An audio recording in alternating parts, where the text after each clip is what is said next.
Bonjour et bienvenue sur le Politic Times. Aujourd'hui, j'ai le plaisir d'interviewer Philippe Vignon, avocat, conseiller municipal et plus. Monsieur Vignon, Maître Vignon, comment ça va?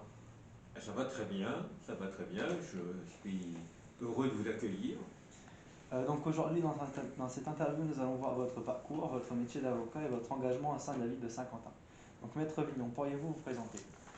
Alors, je suis avocat depuis 39 ans. J'ai un investissement tout à fait particulier en droit pénal et notamment dans la défense des enfants victimes devant les tribunaux correctionnels et les cours d'assises. Je suis par ailleurs effectivement conseiller municipal de la ville de Saint-Quentin et vice-président de la communauté d'agglomération du Saint-Quentinois en charge de la politique de la ville et de la prévention de la récidive. Comment vous est venue votre envie d'être avocat et être engagé dans la politique? Et sans doute ce qui m'a attiré et ce qui continue d'ailleurs à m'attirer dans la profession d'avocat et accessoirement en politique, c'est finalement la dimension humaine de l'activité. Quelque part, j'allais dire que quand j'étais jeune, sans doute l'image d'Épinal de l'avocat défenseur de la veuve et de l'orphelin a dû me marquer. Et j'ai donc décidé de choisir une profession qui soit en prise directe avec la réalité, avec l'être humain. Et la politique est la même chose, hein, c'est se mettre au service des autres, se mettre au service de l'humain.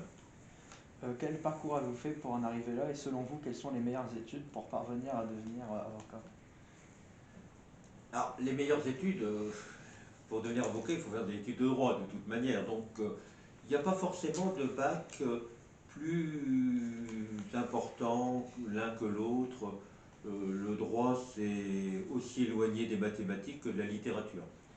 Euh, En réalité, il faut effectivement s'inscrire dans une faculté de droit, il faut être motivé. C'est-à-dire qu'avant toute chose, sans doute la motivation, c'est ce qui est le plus important. Donc, il faut être motivé.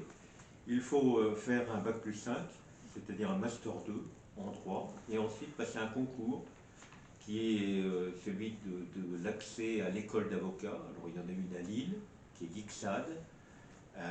On y passe 2 ans, et à la suite de quoi il y a un examen de sortie, et on prête serment pour devenir avocat. Donc c'est globalement un bac plus 7.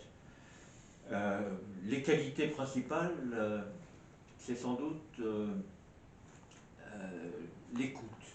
Je veux dire que l'intérêt qu'on porte aux autres passe d'abord par l'écoute de la problématique que rencontre la personne pour pouvoir ensuite apporter la réponse la plus adaptée. Et puis naturellement, encore une fois, hein, au moins dans l'activité qui est la mienne, qui est celle de la dimension humaine et donc nécessairement aimer les autres. Le rôle de l'avocat est assez vaste. Selon vous, quel est son rôle? Alors, le rôle d'avocat, il est très vaste, parce que la profession d'avocat, ça peut finalement recouvrir toute une série d'activités diverses. Vous avez des avocats qui ne portent jamais la robe, qui ne plaident jamais, qui sont au service de sociétés, ce sont des anciens conseils juridiques qui font des statuts de société, qui font des fusions, des absorptions. Et puis, à l'opposé, il y a des avocats qui, comme moi, passent leur vie devant les tribunaux, mettent leur robe plusieurs fois par jour pour venir porter la parole de leurs clients devant les juridictions et, pour ma part, essentiellement les juridictions pénales. C'est dire qu'aujourd'hui, la profession d'avocat, finalement, c'est des réalités très différentes, hein. Sous le même titre, sous le même nom d'avocat, il y a des métiers différents. Moi, c'est un métier qui est essentiellement judiciaire. Donc, avec qui travaillez-vous au quotidien, quel métier, etc. Avec les autres métiers, eh oui, ce sont essentiellement d'abord les métiers du judiciaire. Donc nos interlocuteurs quotidiens sont les magistrats, sont les juges, sont les magistrats du parquet, sont les procureurs, les substituts. Mais nous travaillons également avec les autres professionnels du droit, ce sont les huissiers de justice par exemple, ou les notaires. Euh, voilà. Mais souvent, l'avocat est un chef d'orchestre. En réalité, il a besoin des experts judiciaires, par exemple, a besoin des médecins, a besoin d'un certain nombre d'autres activités qui permettent d'être conjuguées pour être au service de la défense de telle ou telle cause. Comment ça se passe une journée type en tant qu'avocat? Et on travaille beaucoup. La profession d'avocat est une profession où on travaille énormément. Il y a pas, j'allais dire, il n'y a pas de journée type. Parce que vous ne pouvez jamais prévoir ce que vous allez faire le lendemain. Vous avez sans doute prévu de faire tel ou tel dossier, de recevoir telle ou telle personne, et puis au dernier moment, il y a une audience qui nous appelle devant une juridiction parfois éloignée. Il y a une garde à vue, c'est-à-dire un justiciable qui va être peut-être en garde à vue à Wassigny, à Chauny ou ailleurs, où finalement tout ça va bouleverser notre emploi du temps, si bien qu'il n'y a pas de journée type, véritablement. Quelles sont les missions dont vous avez la charge? Et l'émission, c'est pour moi essentiellement d'être aux côtés de mes clients dans les juridictions pénales. J'ai une dominante qui est celle de la défense des victimes. Ça n'exclut pas que j'intervienne également en défense pour des prévenus ou des accusés dans les cours d'assises. Mais mon activité m'a conduit à être davantage aux côtés des victimes, davantage aux côtés des jeunes victimes, puisque, encore une fois, je suis l'avocat des enfants dans le cadre du département de l'Aisne, que j'accompagne devant les cours d'assises en qualité de partie civile. Quelles sont vos principales satisfactions dans ce métier? Alors, il y a énormément de satisfaction, c'est simplement la gratitude des autres. Quand vous apportez votre concours aux autres, quand vous êtes aux côtés des autres, quand vous obtenez la décision que vous souhaitez, tout cela vous donne évidemment beaucoup de satisfaction. Mais il y a aussi parfois les mauvaises décisions et c'est parfois aussi difficile à vivre. Il faut voir que c'est un investissement humain important aux côtés des clients, si bien que parfois on peut être aussi meurtri qu'eux-mêmes. Les qualités et compétences attendues dans ce métier?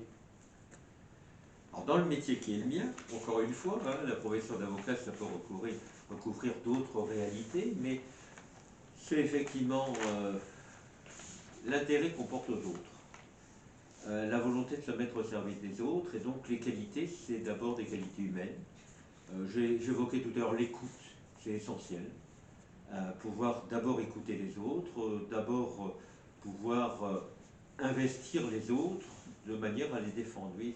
C'est-à-dire c'est une profession qui nécessite une ouverture vers les autres. Selon vous, est-ce que tous les crimes sont défendables? On ne défend pas des crimes, on défend des êtres humains. Et un être humain ne se résout jamais à son crime. Tout n'est pas en noir et blanc, tout n'est pas dichotomique. En réalité, tout être humain est défendable. Le crime, non, mais l'être humain, il est défendable. Comment jugez-vous la justice actuelle? Est-ce que les peines sont-elles suffisantes ou non? Les peines sont, à mon avis, tout à fait suffisantes. On a toujours cette volonté de vouloir modifier la loi, de vouloir changer les choses. Manifestement, on en fait trop. Les peines sont, à mon sens, tout à fait applicables, suffisamment sévères, suffisamment répressives. Il appartient au juge de les mettre en application. Éric Dupond-Moretti, vous en pensez quoi? Alors, je connais bien, je connais bien Éric Dupond-Moretti. J'ai beaucoup plaidé contre lui ou avec lui. C'est d'abord un très grand avocat. Indéniablement, c'est un grand avocat. Peut-être qu'il n'aurait pas dû accepter d'être garde des Sceaux et rester avocat. Mais c'est quelqu'un qui, encore une fois, lui, a une véritable vocation, un véritable investissement au service de ses clients. Parfois en étant un peu clivant, sans doute, parfois en étant un petit peu agressif, vraisemblablement, mais encore une fois, pour moi, c'est un grand avocat. Votre première plaidoirie, comment ça s'est passé? Alors, on se souvient toujours de la première fois. Ma première plaidoirie, c'était devant le tribunal de police. Je venais de prêter serment peut-être le jour même ou la veille. Et je plaidais en 5e classe devant le tribunal de police.